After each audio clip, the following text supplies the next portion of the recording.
10,000 plus है UP में। सबसे ज्यादा शोषण होता है उत्तर प्रदेश के अंदर दलितों का। और ये मैं नहीं कह रहा हूँ, ये सरकार का डाटा कह रहा है।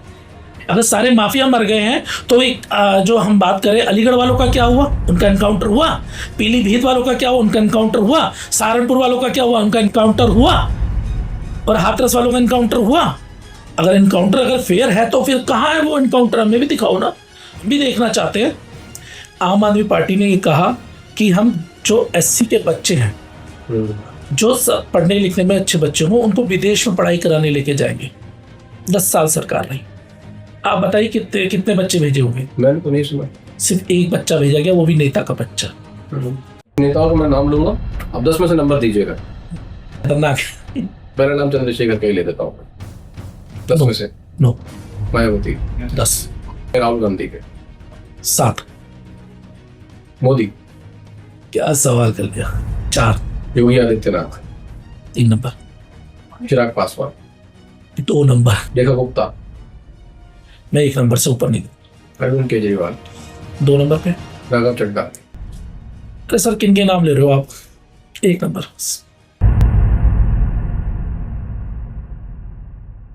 नमस्कार, मेरा नाम प्रखर तिवारी है। आप देख रहे हैं वॉइस भारत। आज एक पॉडकास्ट कर रहे हैं और जो भाई साहब जो शख्सियत हमारे साथ मौजूद है, बलविंदर सिंह जी। बलविंदर सिंह जी NCP यानी जो शरद पवार वाली NCP है उसके उपाध्यक्ष हैं दिल्ली प्रदेश के। एक बड़े दलित नेता हैं और दलित राजनीति की या दलित पॉलिटिक्स की इंडिया या भारत में मैं बात करूँ तो बाबा साहब से चालू होती है। मान्यवर कांशीराम आए, बहन जी मायावती आई और आजकल जो नए फेस है वो चंद्रशेखर आजाद रावण। इनसे दलित पॉलिटिक्स भारत में कैसे चलती है, कैसे सर्वाइव करती है, दलितों की स्थिति क्या है भारत में, तमाम मुद्दों पर आज चर्चा करेंगे। तो भाई साहब हमारे साथ मौजूद है। नमस्कार, स्वागत है आपका। पहला सवाल सीधा ये पूछूंगा कि 47 से लेके आज 2026 तक दलितों की स्थिति में कितना सुधार आया है और आज वो भारत में किस स्थान पर खड़े हैं? सबसे पहले आपके सभी दर्शकों को क्रांतिकारी जय भीम। जहाँ तक मैं तमाम देश के अलग अलग राज्यों में गया तो शहर के अंदर अगर हम बात करें तो वहाँ तो हमें दिखाई देता है कि थोड़ा सा उनका विकास है, लेकिन जब हम ग्रामीण क्षेत्रों में जाते हैं तो वहाँ स्थिति बहुत भयानक आज भी है। हाँ, उनके पास कुछ राइट दे दिए गए हैं जो दिखाए जाते हैं कि भाई इनको ये राइट मिले हुए हैं, लेकिन जब ज़मीनी हकीकत देखते हैं तो वो सिर्फ दिखावे के लिए। जैसे उदाहरण के तौर पे आज भी मध्य प्रदेश के अंदर स्थिति आज भी खराब है। वहाँ दलित बस्तियां हैं, जैसे मैं कटनी सीधी रीवा के अंदर मैंने काम किया था, तो वहाँ जाके जब हम लोग गए तो वहाँ देखा कि वहाँ पर स्थिति इतनी खराब है अभी भी कि अगर पूरी दलित बस्ती है, पूरी बस्ती के पास सिर्फ एक ही सरकारी नल होगा और आप यकीन नहीं करेंगे वहाँ पे लोगों के पास अपनी ज़मीनें नहीं है। मैंने वो दृश्य भी वहाँ पे देखा है कि जहाँ पर अपने घर के आगे उन्हें अंतिम संस्कार करना पड़ा लोगों का। यानी जब मैं एक सामाजिक आंदोलन वहाँ मध्य प्रदेश में चला रहा था तो मैंने वहाँ अपनी आंखों से देखा कि एक व्यक्ति की डेथ हुई और उसे अपने घर के आगे ही जलाना पड़ा, क्योंकि वहाँ के जो शमशान घाट है वहाँ पे उन्हें जलाने की अनुमति नहीं है और बाकी की जो सरकारी संपत्ति वाली जगह है वहाँ पे वो जला नहीं सकते। तो स्थिति में कोई बदलाव नहीं है। हाँ, ये कि शहर में जो लोग आ गए और उनके साथ एक बात और मैंने नोटिस किया, शहर में आने के बाद बहुत सारे जो दलित समुदाय के लोग उन्होंने अपनी जातियां नहीं बताई। कोई शर्मा बन गया, कोई वर्मा बन गया, कोई कुछ अलग अलग जातियों में उन्होंने अपने नाम बताने शुरू कर दिए, जिस वजह से उनका कास्ट थोड़ा हम कहें सामाजिक शोषण कम हुआ है। लेकिन जैसे ही पता लगा, दिल्ली के एक नवभारत टाइम्स की एक रिपोर्ट्स है जिसमें कहा था जाति बताते ही उन्हें मकान तक नहीं मिलते। तो स्थिति में कहाँ बदलाव है? जैसे बहुत सारे सरनेम है या उपनाम जिसे कहेंगे, जैसे तंवर हो गए, चौहान हो गए, ये दलित लोग इस्तेमाल करते हैं कई जगहों पर। फिर जो एक्चुअल सरनेम चलते थे उन जातियों के लोग आरोप लगाते हैं कि हमारे सरनेम चोरी कर लिए गए, हमारे टाइटल चोरी कर लिए गए। नहीं, ऐसा नहीं है सरनेम किसी का वो चोरी क्या हो। देखिए नॉर्मल क्या है, जैसे हम बात करते हैं सागर की। सागर जो अपने उत्तर प्रदेश में हम बात करें तो वह SC के अंदर आती है। सागर जाति वो जाटव समाज के ही लोग सागर लगाते हैं। लेकिन जब हम बात करते हैं वहाँ पे क्या नाम, गुजरात में वहाँ जनरल लगाते हैं। आप बताइए। इसी तरह जैसे गौतम है, गौतम जो गौतम आता है वो 2 तरीके से चलता है। एक गौतम जाटों में चलता है, आप जानते हैं, लेकिन एक गौतम है गोत्र, वो ब्राह्मणों में आता है। तो टाइटल चोरी नहीं है, वो एरिया जैसा एरिया होता उस एरिया के हिसाब से वो बटे पड़े हैं। अच्छा, वर्तमान सरकार दलितों को किस नजर से देख रही है और कुछ क्रांतिकारी कार्य या विकासशील कार्य दलितों के लिए कर रही है या नहीं कर रही है? देखिए, जब बात करी जाती है, मैं बार बार इस बात को सामाजिक आंदोलनों में देखता हूँ या जब मैं ग्रामीण क्षेत्रों में जाता हूँ, वहां पे मैं एक बात ही नोट कर पाता हूँ कि सरकार एक, आपको पता है SC ST के लिए एक धन अलॉट होता है, लेकिन कभी पूछा कि वो कितना खर्च हुआ? एक उदाहरण के तौर पे दिल्ली की राजनीति का बताता हूँ। दिल्ली से अभी आम आदमी पार्टी कुछ समय पहले सरकार थी। आम आदमी पार्टी ने ये कहा कि हम जो SC के बच्चे हैं, जो पढ़ने लिखने में अच्छे बच्चे हों, उनको विदेश में पढ़ाई कराने लेके जाएंगे। 10 साल सरकार रही। आप बताइए कितने बच्चे भेजे होंगे? मैंने तो नहीं सुना। सिर्फ एक बच्चा भेजा गया, वो भी नेता का बच्चा। आप बताइए फिर सरकारें किस तरह काम करती हैं? जो धन आवंटित होता है उनके उद्धार के लिए, वो पैसा वापस रिटर्न हो जाता है। दिल्ली के अंदर अगर आपको पता हो, जब केजरीवाल सरकार बनी थी, तो जो दिल्ली के अंदर SC ST के लिए वेलफेयर के लिए पैसा इशू हुआ था, वो पैसा कहाँ गया? वेलफेयर में यूज हुआ? नहीं हुआ। वो पैसा बिजली की सब्सिडी में कर दिया गया। तो कहां को पैसा लग रहा है? आज की डेट में सबसे ज्यादा सरकारी स्कूलों में, हम अगर दिल्ली छोड़ दें, उसके अलावा बाहर के उत्तर प्रदेश या मध्य प्रदेश या राजस्थान वाली बात करें, वहां सबसे ज्यादा सरकारी स्कूल में कौन से समाज के बच्चे हैं? यही SC ST के। क्या वहां पे शिक्षक हैं? जो शिक्षक होते हैं उनको आप दूसरी ड्यूटियों में लगा देते हैं। पूरे स्कूल में, मुझे याद है, मैं मुरादाबाद का रहने वाला हूँ, कोंडली गांव है, मैं अपने मुरादाबाद की बात बता देता हूँ।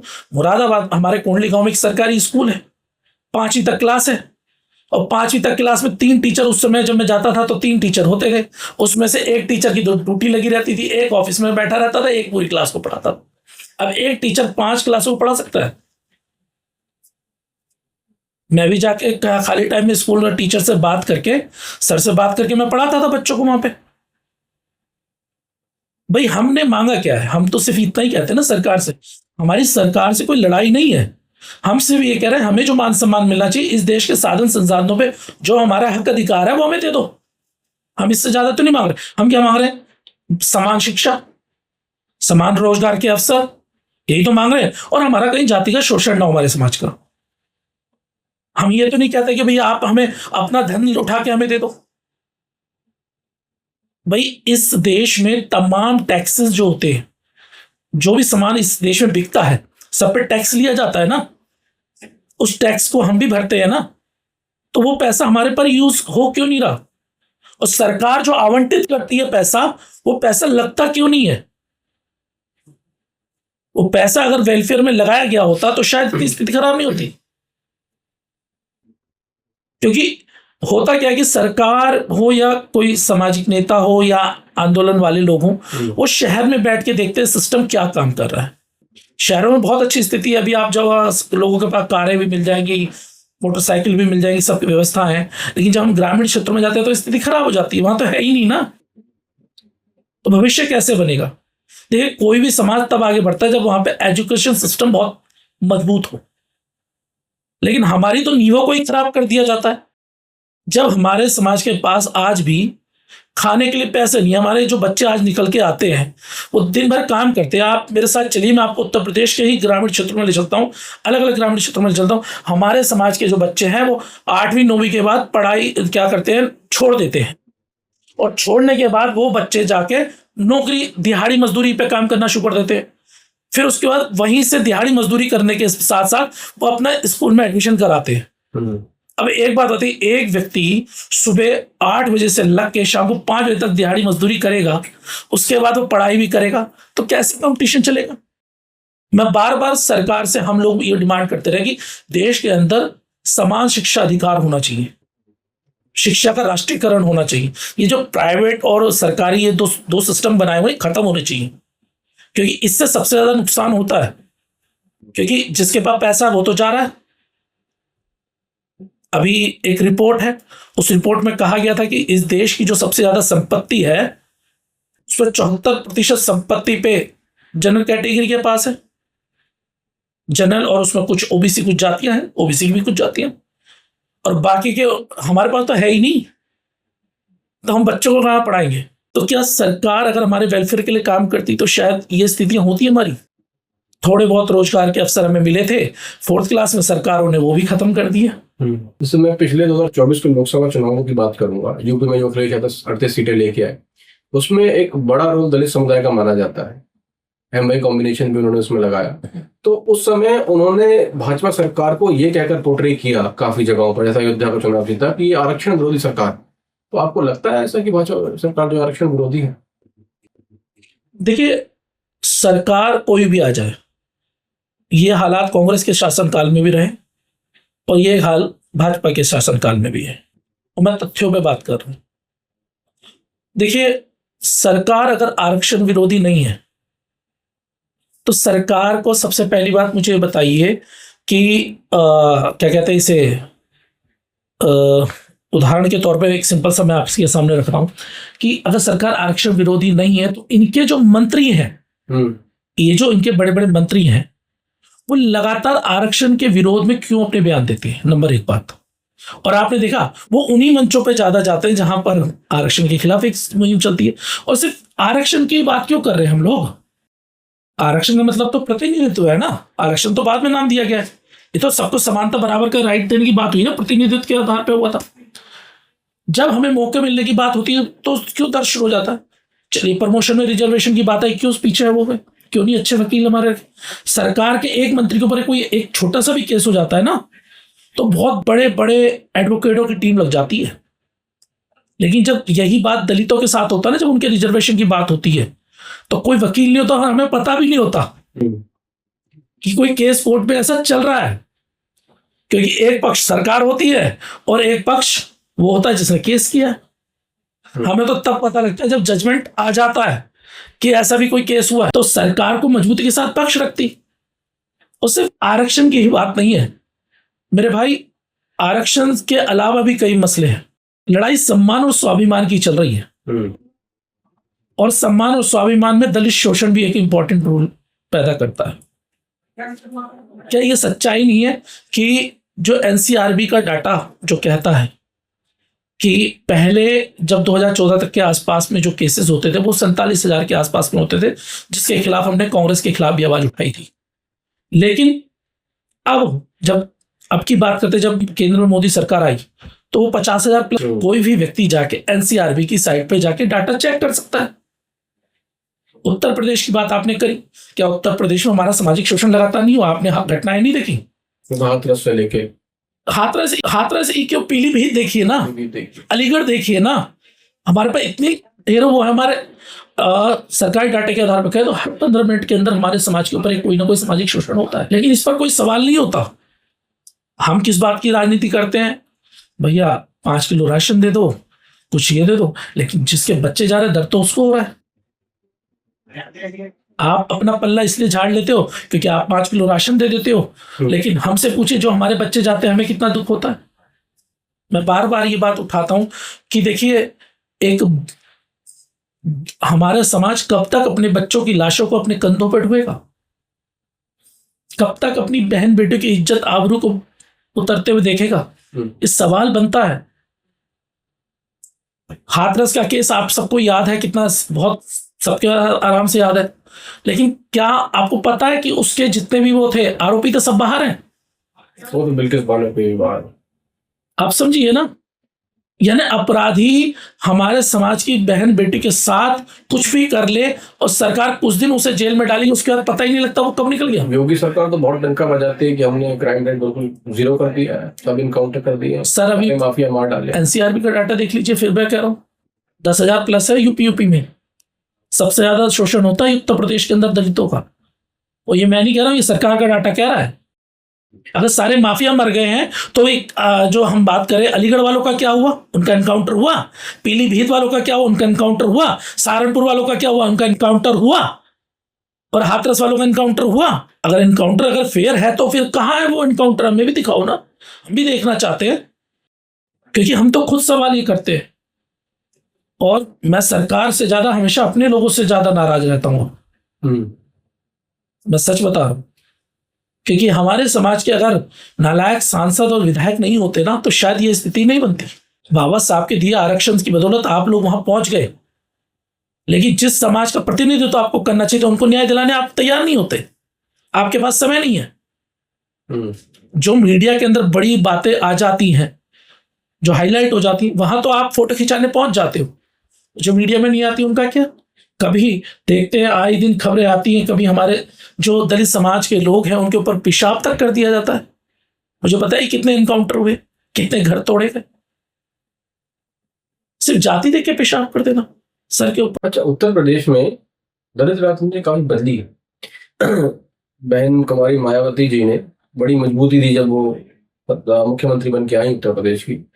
काफी अच्छे सराहनीय काम भी किए, जाति को आगे भी बढ़ाया, पर अब बिल्कुल डाउनफॉल हो गया है। लोग कहते हैं कि अब ये योगी सरकार के पास, मोदी सरकार के पास उनकी पुरानी मोटी मोटी फाइल्स हैं, तभी वो इतना एक्टिव नहीं होती पॉलिटिक्स में। तो इस डाउनफॉल को मायावती जी के आप किस नजरिए से देखते हैं? और यहीं पर साथ में बाजी मारी चंद्रशेखर आजाद रावण ने, जो नगीना सांसद है, उनके उभार को और मायावती के डाउनफॉल को किस तरीके से देखते हैं आप यूपी की पॉलिटिक्स में? देखिए, बहन जी हमारे समाज की एक बड़ी नेता है और उनका सम्मान है। आपको एक बात समझनी होगी, जब ये प्रश्न उठते हैं तो मैं एक बात कहना चाहता हूं। देखिए, हर चीज का एक समय होता है। आज उनकी एज 50 से प्लस है, वो एक महिला है। पहली बात तो जो लोग ये कहते हैं कि उनकी फाइलें वगैरह दबी हुई हैं, मैं इसको कभी मानता नहीं, क्योंकि वो पहले भी लड़ी। जब ताज कॉरिडोर का केस उन पर लगाया गया तो बाइज्जत रिहा हुई ना। लेकिन हर चीज की एक समय होता है। क्या समाज के कई लोग ये चाहते हैं कि वो सड़कों पे उतरे? मुझे बताइए, काशीराम साहब जब चुनाव नहीं, सड़कों पर उतरने वाली बात नहीं, पर वो इतने बयान भी नहीं देती, पॉलिटिक्स में एक्टिव भी नहीं रहती। उनके बयान आते हैं, ऐसा नहीं है बयान नहीं आते, बयान आते हैं। आजकल वो ट्विटर वगैरह पे उनकी पोस्ट आती है, मैं रियल फैक्ट बता रहा हूँ। नहीं, जितना एक्टिव वो पहले रहती थी उतना नहीं, ऐसा है, इतनी एक्टिव है नहीं। मैं आपको बता, इसी वजह से आया है। विश्वनाथ पाल जी हैं जो उत्तर प्रदेश के अध्यक्ष हैं, वो लगातार काम कर रहे हैं। लेकिन होता क्या, कई चीजें हैं। देखिए, एक हमें जो है ना, हम लोगों को सबसे ज्यादा नुकसान मानो किन्होंने किया है? अपने ही समाज के लोगों ने। देखिए, उनका एज का एक बहुत बड़ा इशू है। और ये एक बात बताइए आप, जब तक उनकी युवावस्था थी वो लगातार सड़कों पर संघर्ष किया उन्होंने। एक महिला का एक लंबे समय तक सामाजिक आंदोलन लड़ने के बाद एक उम्र होती है। क्या आप चाहते हो कि आपके घर की बहन बेटी उस समय जेल में जाए किसी कारण सामाजिक सड़कों के आंदोलन? चाहोगे आप? नहीं, बात ना चाहने वाली नहीं है, पर अगर आप राजनीति में हैं तो ये सब चीजें तो आपको ताउम्र फेस करनी पड़ती है। देखिए, काशीराम साहब का एक उदाहरण बता रहा हूं मैं। काशीराम साहब ने एक बोट क्लब पे एक बहुत बड़ा आंदोलन किया था, काशीराम साहब ने। और उस समय पहली बार हमारे समाज के पढ़े लिखे युवा बहुत बड़ी मात्रा में गिरफ्तार हो गए थे। काशीराम साहब के ऊपर भी FIR। तो काशीराम साहब ने कहा था कि मैं ये वाला आंदोलन नहीं चलाऊंगा सड़कों का। और याद होगा 2017 में जब शब्बीरपुर की घटना हुई थी, जिसके बाद लोगों ने ये कहा कि भाई बहन जी नहीं एक्टिव है। क्या बहन जी नहीं गई थी शब्बीरपुर? गई थी ना। लेकिन आते हुए क्या हुआ, बहन जी के आते ही वहां पे उत्पात हो गया था, यानी दलितों के ऊपर हमले हो गए थे। कोई भी माँ, कोई भी बहन नहीं चाहेगी मेरे समाज के ऊपर हमले हो। नंबर एक बात, कोई भी हो। तो इसका मतलब तो ये निकाला जा सकता है कि ये मोदी सरकार या भाजपा की सरकार ने पूरा दबा लिया उनको, किसी नहीं, इसका ये कारण ये भी हो सकता है। इसको आप इस नजरिए से भी देखें कि अंदर खाते, क्योंकि काशीराम साहब का एक पैटर्न था, वो सड़कों का आंदोलन नहीं चलाते थे, वो घर का आंदोलन चलाते थे।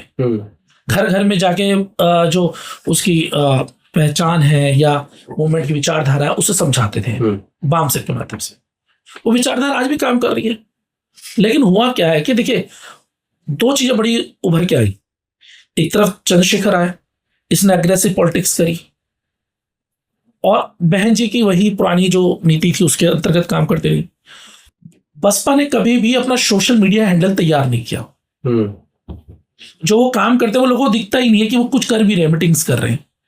पिछले 2022 के चुनाव से पहले लगातार मीटिंग्स हुई हैं, लेकिन किसी ने टीवी ने दिखाया, किसी ने नहीं दिखाया, क्योंकि उनका खुद का सोशल मीडिया हैंडल नहीं है, उनका IT सेल नहीं है। सबसे बड़ी बात, वहीं पे जो चंद्रशेखर के साथ जो युवा जुड़े वो खुद IT सेल बन गए। जो दिखा वो बिका। तो जब वो बार बार दिखे तो वहां पे थोड़ा सा अंतर आएगा ही। और ये चीजें हुई हैं, उत्तर प्रदेश में बदलाव हुआ है। और याद रखिएगा, जहां तक मैंने राजनीति को समझा आज तक और पढ़ा है, हर दशक के बाद राजनीति बदलती है। हर एक दशक का नेता होता है, उसके बाद राजनीति बदल जाती है। अगर हम बात करें डॉक्टर बाबा साहब अम्बेडकर के बाद, हम बात करते हैं कि भाई उसके बाद दलित आंदोलन को खत्म कर दिया गया, ये कहते हैं कि उसके बाद काशीराम साहब ने आंदोलन को बढ़ाया, लेकिन हकीकत ये नहीं है। उसके बाद दलित पैंथर था जो 70-75 के दशक में रहा, बहुत मजबूत रहा। जब वो खत्म हुआ तो बाम सिर्फ आ गया, जहां काशीराम साहब ने आंदोलन शुरू करा। अब वो दशक, अब उसके बाद वो जब काशीराम साहब का दशक गया तो फिर बहन जी का दशक आ गया। अब भविष्य क्या है? भविष्य ये तय कर रहा है कि अब किसके सर पर ये ताज सजेगा समाज का। ये फैसला समाज कर रहा है। अब उसी में चंद्रशेखर निकल के आए। पुस्तक की बात करूंगा, बड़ी कंट्रोवर्शियल किताब रहती है मनुस्मृति, उसके बारे में क्या कहना है? देखिए, मनुस्मृति के बारे में तो मैं, पहली बात तो मैं किसी के धार्मिक उस पर बात नहीं करता हूं, मेरी आदत नहीं शुरू से ही, क्योंकि मैं धार्मिक लड़ाई नहीं लड़ रहा हूं, मैं सामाजिक लड़ाई लड़ रहा हूं। लेकिन हाँ, जो सवाल हैं वो तो प्रश्न चिन्ह बनेंगे। और कई बार क्या होता है कि सिर्फ मनुस्मृति में नहीं है, बहुत सारे अलग अलग हैं ग्रंथ जिनके अंदर चीजें लिखी हुई हैं, क्योंकि ये सब बाद में आए थे। अगर आप पुराने ऋग्वेद वगैरह देखोगे तो वहां पे ये चीजें नहीं दिखाई देती हैं। ये तो सत्ता को पाने के लिए इन्होंने, कुछ लोगों ने कुछ मानसिकता बनाई, जिसके बाद ये चीजें आई हैं सामने। और बात जब मनुस्मृति की आती है, देखिए कई बार हम लोग ये बात कहते हैं मनुस्मृति दहन भी मनाते हैं हम लोग। दहन बाबा साहब ने खुद किया था? नहीं किया। बहुत बड़ा मूवमेंट किया? नहीं किया। मैं सबको चैलेंज करता हूं इसमें। बाबा साहब ने मनुस्मृति दहन नहीं किया था, उन्होंने अपने मित्र जो खुद ब्राह्मण समाज से थे उनके माध्यम से मनुस्मृति दहन कराया था। उस कार्यक्रम के आयोजक बाबा साहब थे। हाँ, वो तो थे, पर रोल तो उनका था ना उस चीज में। और उन्हें, बाबा साहब को ये बताने वाला कि आपके समाज के अगर उत्पीड़न का कोई सबसे बड़ा कारण है तो ये मनुस्मृति है, वो बताने वाला भी एक ब्राह्मण ही था, जिसने, उनके मित्र ने, जिसने जलाया था। और बाबा साहब ने कहा अगर मैं इसे जलाऊंगा, पुस्तक को जलाऊंगा, तो जैसे जब पानी का जो आंदोलन हुआ था, जल का, तालाब वाला, तो जिस तरह से तब दलितों पे हमले हुए, तो शायद इस तरीके से फिर से हमले हमारे समाज पे हो जाएंगे। तब उन्होंने कहा कि इसे आप जलाओगे तो उससे मैसेज एक अलग जाएगा। कई बार होता है कि देखिए, मैं इस वक्त खुल के बात कह रहा हूं, हमारे समाज में बहुत सारे बुद्धिजीवी लोग हैं, लेकिन बुद्धिजीवी को मैं इतना बुद्धिजीवी नहीं मानता। क्यों? उसका बड़े कारण है। वो ये कहते हैं उनकी लड़ाई जो ब्राह्मणों से है, लेकिन बाबा साहब की कभी लड़ाई ब्राह्मणों से नहीं थी। उनका सरनेम भी जो है अम्बेडकर, वो भी नहीं, वो अलग मैटर है। वो मतलब वो तो रिश्ता रहा ही है। नहीं, वो अलग मैटर से लेके अंत तक, वो तो गांव के साथ नाम जुड़ता था, वो ऐसा कोई वो सरनेम नहीं है वो। लेकिन सवाल ये है, उसका बड़े कारण है। अगर बाबा साहब ब्राह्मणों के खिलाफ होते तो उनके परम मित्र जो थे, तो वो ब्राह्मण कैसे होते? ज्योतिबा फूले के जो मित्र थे, जो अपने परिवार से लड़ गए, जिसके बाद ज्योतिबा फूले को पहली बार ये पता लगा कि कास्टिज्म होता है, जिसके बाद वो भी तो ब्राह्मण ही थे, जिनके विवाह में गए थे। उनके माता पिता लड़े, लेकिन वो व्यक्ति जिसकी शादी थी, जो ज्योतिबा फूले का दोस्त थे, वो लड़े अपने उसके लिए। क्या बाबा साहब ने अपनी जो पहली जो पॉलिटिकल पार्टी से 14 मेंबर बने थे, क्या उसमें क्या ब्राह्मण समाज के लोगों को टिकट नहीं दिया था? उनकी लड़ाई ब्राह्मणों से नहीं थी, उनकी लड़ाई जो जातिवाद करे, यानी जिसे हम मनुवाद की बात कहते हैं, उससे लड़ाई थी। जो व्यक्ति का शोषण करे, उससे उनकी लड़ाई रही। और उनके मेंबर जीत के भी आए। लेकिन इसमें हमारे लोगों को पूरी जानकारी नहीं है, क्योंकि पढ़ते नहीं है। आजकल हम सोशल मीडिया के खिलाड़ी हैं सभी।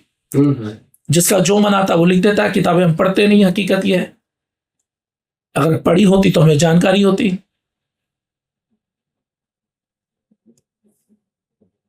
कई चीजें निकलती हैं इसमें, इसलिए मैं बार बार ये बात कहता हूं, मनुस्मृति जो है, देखिए, हम उसके अंदर लिखे हुए किसी भी चीज का हम समर्थन नहीं करते हैं।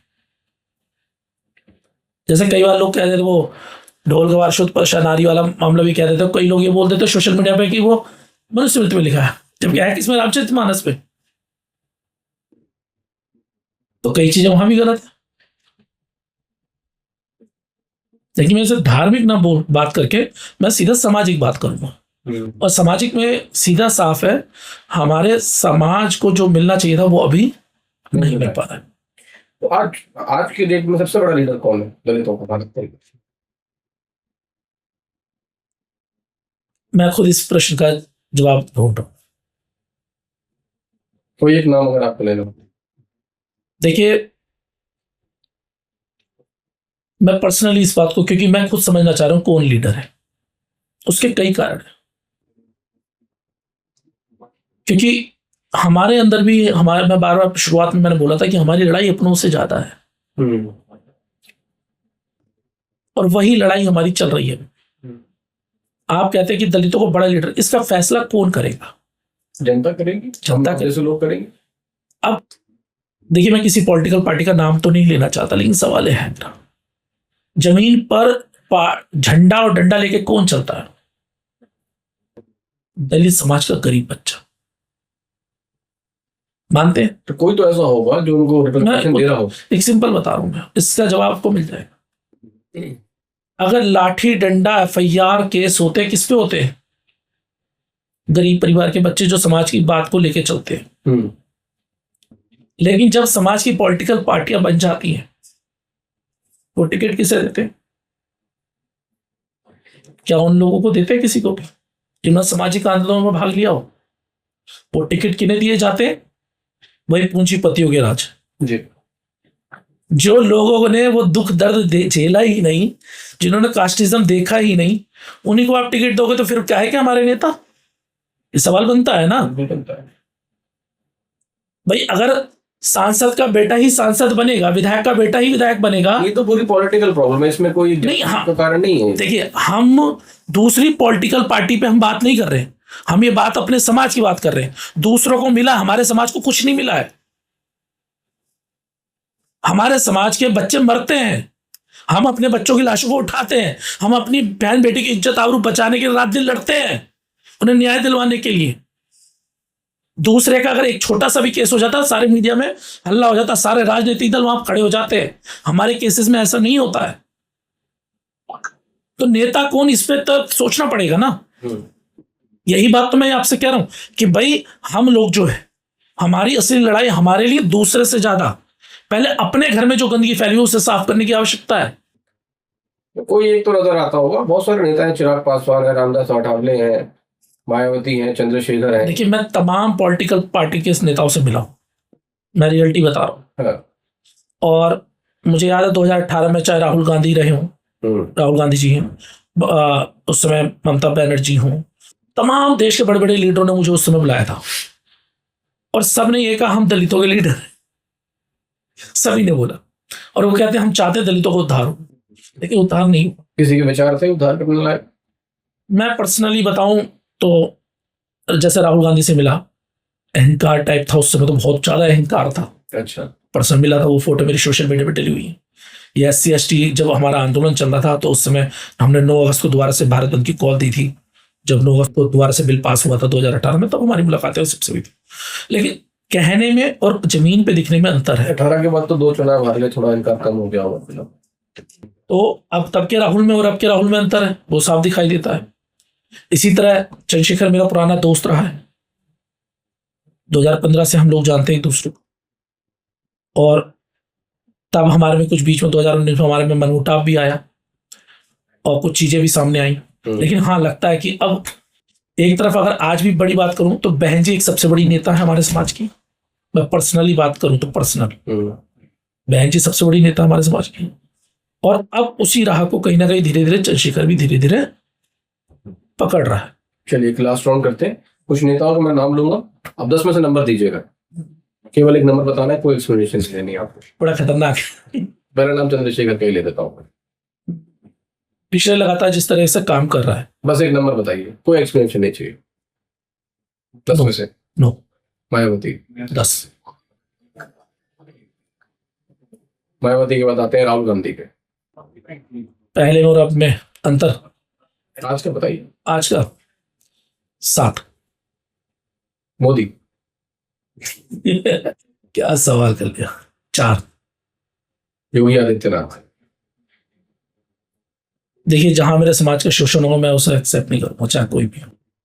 3 नंबर। चिराग पासवान। 2 नंबर। रेखा गुप्ता। इनका तो अभी मैंने कोई कार्यकाल देखा नहीं, मैं रियल फैक्ट बताऊं, अभी कोई काम उन्होंने किया नहीं है और लगातार दिल्ली के अंदर इन्होंने तोड़फोड़ ही करी और कोई काम अभी करा नहीं झुग्गी बस्तियों में, जिससे सबसे ज्यादा बस्तियों में रह रहे थे हमारे समाज SC ST के लोग, और उनकी बस्ती भी उजाड़ दी, इसलिए तो इन्हें मैं 1 नंबर से ऊपर नहीं। अरविंद केजरीवाल। केजरीवाल साहब भी 2 नंबर पे। राघव चड्ढा। अरे सर, किन के नाम ले रहे हो आप? बताइए।